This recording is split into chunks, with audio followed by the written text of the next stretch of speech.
Today we're going to be taking a look at the Concepts Nike Air Max 1 in the heavy colorway. As you can tell from the box, there are definitely a lot of details when it comes to this shoe, and I'm looking forward to breaking these down with y'all. So if you didn't know by now, my name is DJ and this is the DNA Show. On this channel, I love giving you guys in-depth reviews of sneakers like this, really breaking down the styles, cuts, and materials. So if you haven't already, consider subscribing and joining the fam. We're very close to 1 million subscribers, and you could be the next one to get us there. So with all that being said, let's go ahead and check out this box because there's definitely a lot of cool details on it. And you can actually see Concepts right here within one of the letters on the logo, and it's got a bunch of different prints all throughout each letter and then the swoosh. And one thing that Nike loves to do is give you those same type of prints that you may see on the sneaker and represent that on the box as well. Now going to the side of the boxes right here, you have Concepts right here and kind of this retro vibe, and then over here as well, Concepts. And then on the back end, you got a swoosh with flowers, and then on the front end of the box, it has a Concepts logo and it reads Nike Air Max 1 SP multicolor sale. Now cracking open the lid of the box right here, you have an all red paper with a Nike swoosh right here and the flowers like we saw on the back end of the box, and then in a white text as well, you have Concept logos on there. You got another set of red paper, you got the white paper, and then you got the shoe. Oh, you got the shoe. Okay, first impressions of this sneaker. Wow, this is a very interesting mix of materials to say the least.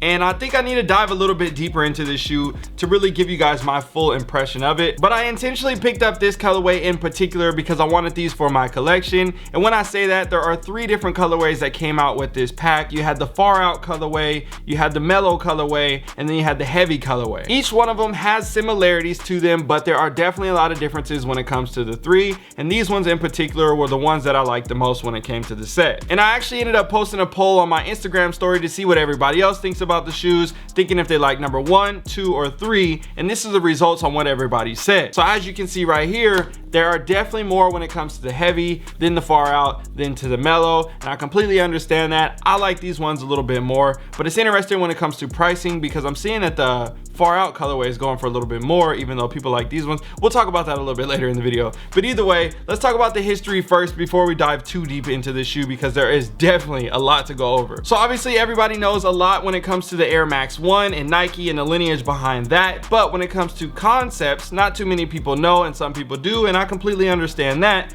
Basically, Concepts is another sneaker store, which is a retailer that does sell Nike products. They are based out in Boston, and they have done multiple collaborations, especially with New Balance also being in Boston. And we have seen a lot of cool colorways when it comes to the textures, the materials, and the overall just concept of the sneaker. And it's hard to not say concept with Concepts, but they do a good job when it comes to the overall concept of the shoe. Now, when it comes to the Nike collaborations, they have done ones in the past as well. The Nike Dunk High, Kyrie sneakers, Nike Trainer 1s, and especially the Nike Dunk Low. I'm sure a lot of people know about the purple lobsters or the green lobsters that have been released over the past couple years in their collaborations, but I think for some of the older sneakerheads, we can all remember the time when we saw the blue lobsters come out, and then we saw the more rare version with the red lobsters and especially the yellow lobster. That's like a $10,000 shoe. So I have known about the store Concepts for well over 10 years now. They have been a strong staple in the game, and I'm pretty sure a lot of sneakerheads who are pretty heavy into the game know about the store and how much of an impact they have on the shoe game. So when I saw the opportunity to pick up their latest collaboration with the Air Max 1, I couldn't resist. Now that y'all know a little bit about the store and some of their collaborations that I mentioned, trust me, there's plenty others if you want to go do some Googling.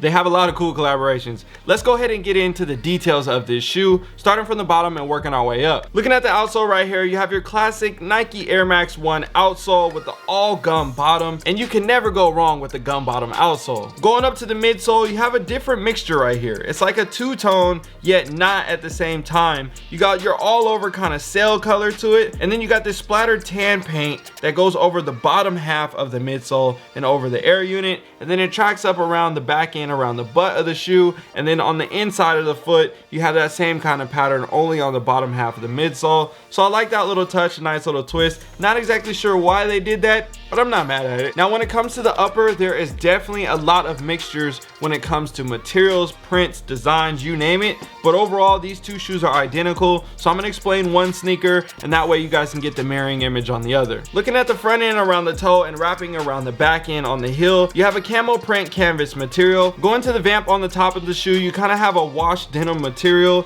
and then you have the signs right here. It's a dash, star, C, and it looks kind of like a moon, a star, and I'm not exactly sure what the other one is supposed to represent. I forgot what it was. It's on the box somewhere actually. Oh yeah, it's right here on the box. So this right here, the same symbol that you see on the box on the lid, is actually on the top of the toe embroidered in white. Very faint, but definitely another cool small detail on the sneaker. Now just above that, you have a small hit right here with your animal print, and then you have another two sections around the middle of the foot with your light wash denim as well. You kind of got like a baby blue corduroy here around the eye stay at the top end of the foot, and then that same letter with the Concepts logo branding within it that we saw on the lid, that same print is also right here around the collar of the foot. On the back end of the shoe, there's a lot of cool details right here as well. You have 3 different prints plus the colors on the top and the bottom, and then you have your orange paisley hit right here with the Nike Air stitched, and you have your little fray edges. These come standard with a pair of brown laces, and these are definitely not your normal laces that you would get in a pair of Air Max 1s. You have a premium brown leather, and then you have a white Nike tag with the Concept stitched on the top of the tongue. On the back side of the tongue, you kind of got this ribbed material that also matches the sock liner, and then on the insoles, you have a cool print on these as well with the Concepts logo on the right foot, and then your Nike Air Max logo on the left foot. And these come additional. You have a pair of white laces and some kind of velvety brown laces as well. So I'm liking the add-ons that come with the shoe. Speaking of add-ons, you have another one right here with the hang tag, and I'm sure this is like actually the same shape of like what you use for the guitars. Is it called a fiddle or is it called a guitar pick?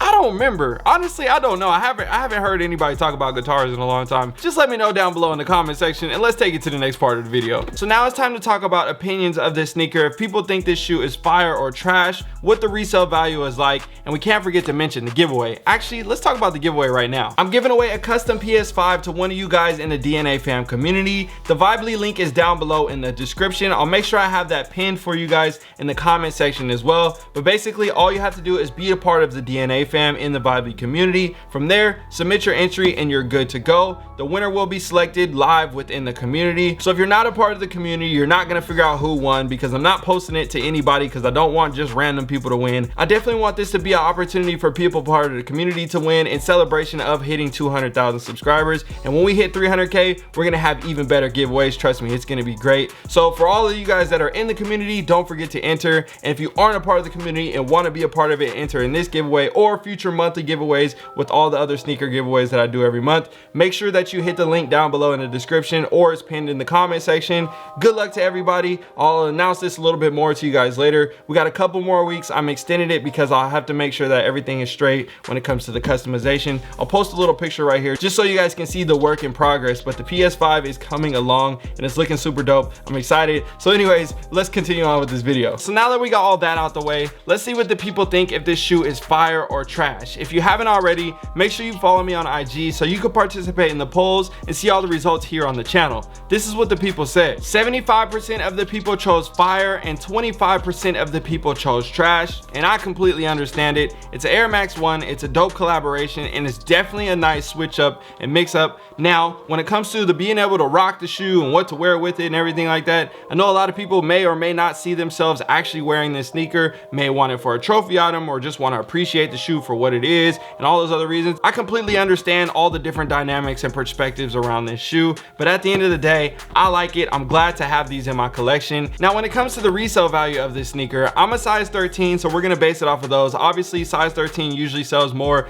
than the smaller sizes, but basically for a size 13, these things are gonna be hitting for a few $100. Now, when it comes to the pair with the purple paisley, those are hitting for a little bit more, and the Mellow colorway is the cheapest pair out of all of the three. So it's kind of for you to decide based on those which price you like the most. I think when it comes to the concept collabs and how they've done over the years, it looks like they continue to hold their value, and I don't see them just like plummeting in price or anything like that. I think they could easily hold their values or even rise in value over time. I'm not the Air Max 1 expert, so let me know what you guys think down below in the comment section when it comes to the resale value of these sneakers and how you feel about them. At the end of the day, I'm happy I got these for my collection. Shout out to Untied for holding me down yet again. And if you guys don't know about them, they're a shop out in LA. I've done some videos with them in the past, and if you want to check out their website, I'll make sure it's linked for you down below in the description so you guys can check them out. And with all that being said, I think that should be good. I think it's time to go. We got plenty more videos to create this month, y'all. I'm about to go crazy. Trust me, we getting back on track. It's time to go crazy. All right, y'all, we out. Yo, if you enjoyed this video and want to grow your collection or make extra money on the side, I built a VIP mastermind that will teach you everything that I've learned about growing my sneaker collection over the past 15 years. This will also give you access to the DNA fam in my VIP community where we talk about investing outside of sneakers. And don't worry, if you don't plan on joining the VIP community, it's okay. I also set up a private DNA fam community that gives you access to all the behind the scenes looks from the studio and multiple chances to win free sneakers and gear from weekly and monthly challenges. So all you need to do is click on the link down below in the description or the first link pinned in the comment section. That will get you set up and into the community. I'm excited to see you guys on the inside. If you made it to the end of this video, drop a comment down below and let me know if you won this PS5, what would be the first video game that you would buy? All right, y'all, I'm out.